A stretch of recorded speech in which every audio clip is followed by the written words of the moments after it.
உலக பொதுமறை திருக்குறள் அதிகாரம் 22 ஒப்புரவறிதல். திருக்குறள் 211. கைம்மாறு வேண்டா கடப்பாடு மாறிமாட் டென்னாற்றுங் கொல்லோ உலகு. விளக்கம். தாம் செய்த உதவிக்கு எதிரொலி எதிர்பாராத ஒரு ஒப்புரவு மாறி மழை போன்று உலகத்தில் எங்கே கிடைக்கும்? எடுத்துக்காட்டு. ஒருவன் கஷ்டத்தில் இருக்கும்போது துணையாக இருப்பது மட்டுமின்றி அதை செய்ததை மறந்துவிடும் நண்பன், அந்த மாதிரியான நட்பு உலகத்தில் மிக அரிது. திருக்குறள் 212. தாளாற்றித் தந்த பொருளெல்லாந் தக்கார்க்கு வேளாண்மை செய்தற் பொருட்டு. விளக்கம். விலைமதிப்பில்லாத பொருள்கள் அனைத்தையும் கொடுத்து விட்டாலும் அவை தகுதியானவரிடம் தரப்படுவதாக இருந்தால் அது ஒரு நல்ல ஒப்புரவாகும். எடுத்துக்காட்டு. நம்மை நம்பி ஒருவர் அனைத்தையும் கொடுக்கிறார் என்றால் அது எளிதான விஷயமல்ல, அவரின் உள்மனச்சாட்சி நம்மை மதிப்பதாகும். திருக்குறள் 213. புத்தேலுலகத்தும் ஈண்டும் பெறலரிதே ஒப்புரவின் நல்ல பிற. விளக்கம்.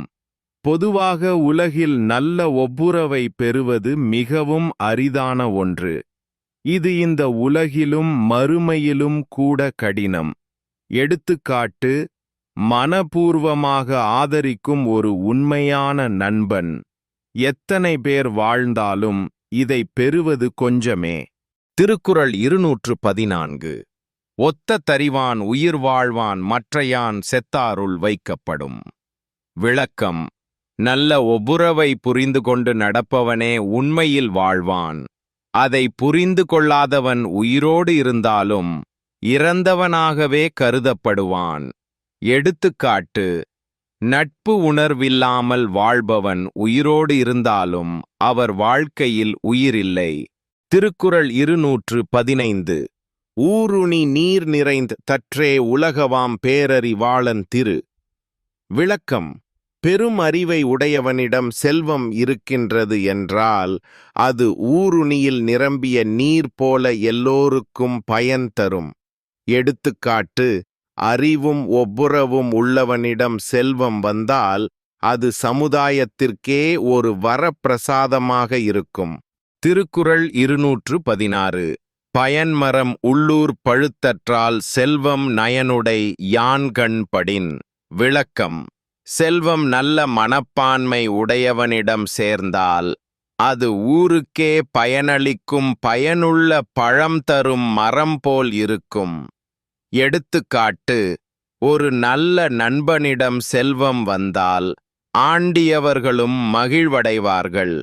திருக்குறள் 217. மருந்தாகித் தப்பா மரத்தற்றால் செல்வம் பெருந்தகை யான்கண் படின். விளக்கம். பெருந்தகை மனிதரிடம் செல்வம் சேர்ந்தால் அது மருந்து போல் துன்பங்களை நீக்கும். அது தவறு செய்யாமல் இருக்கும். எடுத்துக்காட்டு. நல்லோனிடம் செல்வம் இருக்கின்றது என்றால் அது சமூகத்தின் காயங்களை தீர்க்கும் மருந்தாக அமையும். திருக்குறள் 218. இடனில் பருவத்தும் ஒப்புரவிற் கடனறி காட்சியவர். விளக்கம். நட்பின் தன்மையை நன்கு அறிந்தோர் சந்தர்ப்பம் பார்த்து மட்டும் நட்பு காட்டமாட்டார்கள். அவர்கள் ஒப்புரவை நிலைத்த ஒன்றாகவே நோக்குவார்கள். எடுத்துக்காட்டு. நாமே தேவைப்பட்ட போதெல்லாம் மட்டும் தோன்றி பிறகு மறைந்துவிடும் நண்பர் உண்மையானவர் அல்ல. திருக்குறள் 219. நயனுடையான் நல்கூர்ந்தா நாதல் செய்யும் நீர செய்யா தமைகளாவாறு. விளக்கம். நட்புக்காக அன்புடன் நடக்கும் நபர் தாமாகவே உதவுவார். பிறர் சொல்லி செய்ய வேண்டியதில்லை. அவரிடம் அன்பு உறுதியாக இருக்கும். எடுத்துக்காட்டு. உண்மையான நட்பு என்பது கேட்ட பின்பு செய்யும் உதவியல்ல, அதை முன்வந்து செய்வது. திருக்குறள் 220.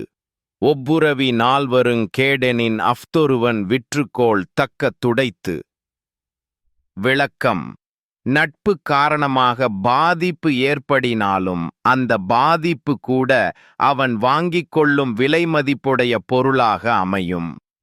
எடுத்துக்காட்டு, உண்மையான நட்பால் நம்மை சில சமயங்களில் இழப்புகளுக்கு தள்ளலாம். ஆனாலும் அந்த நட்பு என்பது அந்த இழப்புக்கும் மேலானது.